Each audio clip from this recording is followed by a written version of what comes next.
That night felt different, not louder, not quieter, just heavier.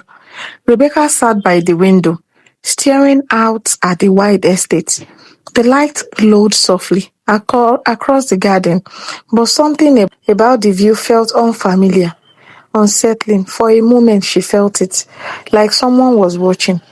She frowned slightly and looked around her room. Nothing, no one. Still, the feeling remained. Far beyond the gates of the estate, a dark car stood quietly under the trees. Inside, a man sat in silence, watching. His eyes were fixed on one place, Rebecca's window. She started to change. A voice from the front seat said softly. The man didn't respond immediately. No, he said after a pause. She's enduring. Inside the mansion, Rebecca wrapped her arms around herself. I don't belong here anymore, she whispered. Outside, the man leaned back slightly. She never did, he replied. Should we step in? The driver asked. No. The answer was calm, final. We wait. For what? The driver asked. The man's gaze remained steady.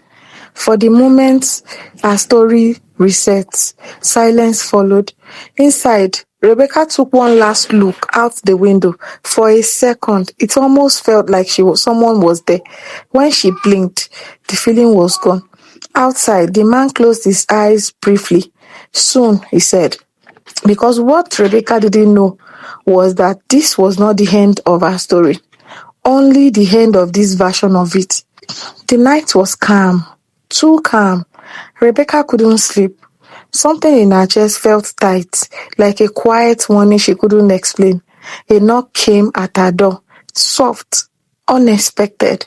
Who is it? She asked. No reply. Another knock. Slowly, she walked to the door and opened it. Leah stood there, Rosalind behind her, both calm. Too calm. Can we talk? Leah asked gently. Rebecca hesitated, but stepped aside. They walked in uninvited. What is this about? Rebecca asked, her voice careful. Rosalind looked around the room as if she owned it. We think it's time things changed, she said. Rebecca frowned. What do you mean? Before she could react, Leah held her arm tightly. Wait, what are you doing? Rebecca struggled. Rosalind moved quickly, placing a drink on the table nearby. You should relax, she said calmly. Rebecca tried to pull away, but her strength began to fade. Something felt wrong. Her vision blurred slightly. What is happening? She whispered. Leah's expression changed. No warmth, no pretense. You've made things difficult for too long, she said quietly.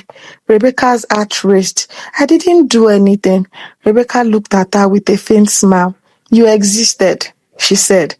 The room felt like it was spinning. Rebecca struggled to stay upright. Dad, she called weakly. Footsteps approached. He appeared at the door. Rebecca looked at him. Hope, fear, confusion. You will help me, right? She asked softly, but he didn't move. He didn't speak, just stood there. And in that silence, Rebecca understood everything. You knew, she whispered. He looked away slightly. I want peace, he said. Peace. That word echoed painfully in her mind. Rosalind stepped closer. Everything will be better now, she said calmly. Rebecca's strength faded completely. Her body gave in to the weakness. Her thoughts slowed. Her world grew quiet. And then everything went still. Outside the estate, the man in the car watched the dark window. It's done, the driver said. The man's expression didn't change. You could have stepped in, the driver added. A pause. I'm bound by rules, the man replied. What rules? If I interfere too early, he paused slightly. She never becomes who she's meant to be. Silence filled the car. The man looked back at the mansion one last time, but now his eyes darkened slightly. She will remember, and when she does, everything will change. Darkness. For a while, there was nothing, no sound, no feeling, no sense of time. Then, a faint rhythm, a heartbeat, slow, steady, Real. Eyes opened suddenly. She drew in deep breath as if returning from a very long sleep. Her body felt light, different. She sat up quickly, looking around. This isn't, she whispered. The room was unfamiliar, elegant, modern, filled with soft light. Nothing like the place she remembered. Her hands trembled slightly as she looked down at them.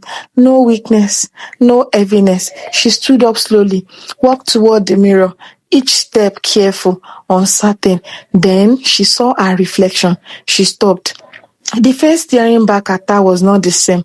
Still beautiful, still refined, but different. Stronger, sharper. Her eyes widened slightly. Who am I? She whispered. And then it came. Memories. Not just from her past life, but from this one too. Names, places, status, power, Aurelia Vance. The name settled in her mind like it had always been there. Daughter of a powerful and influential family, respected, protected, seen. Rebecca, no. Aurelia took a slow breath. I'm alive, she said softly, not in confusion, but realization. Then her expression changed. Her eyes grew calm, focused, cold. I remember everything. Her past, the betrayal, the silence, the moment everything ended. But this time, she didn't feel helpless. She felt aware, in control. She looked at herself again in the mirror. This time, there was no hesitation. A new life, she murmured. A pause. A second chance. Not to repeat the past, to rewrite it. A knock came at the door. Miss, are you awake? A gentle voice asked. Aurelia didn't respond immediately. She was still standing there, adjusting to the quiet strength rising within her. There calmly, yes, she replied. The door opened, and a maid stepped in. Your father asked me to let you know. Breakfast is ready. Father? The word felt different this time. Not distant, not cold, just neutral. I will be there shortly. Aurelia replied. The maid nodded and left. Aurelia walked towards the window. Sunlight filled the room, warm, bright, peaceful, but her expression remained steady. Rosalind, her voice was quiet. Leah, a pause, and you, her eyes darkened slightly. Father, she closed her eyes briefly. When I see you again, her voice carried a quiet strength. It won't be the same. Far away, a man stood by a window overlooking the city, as if sensing something. He smiled faintly. She's awake. And this time, everything was about to change.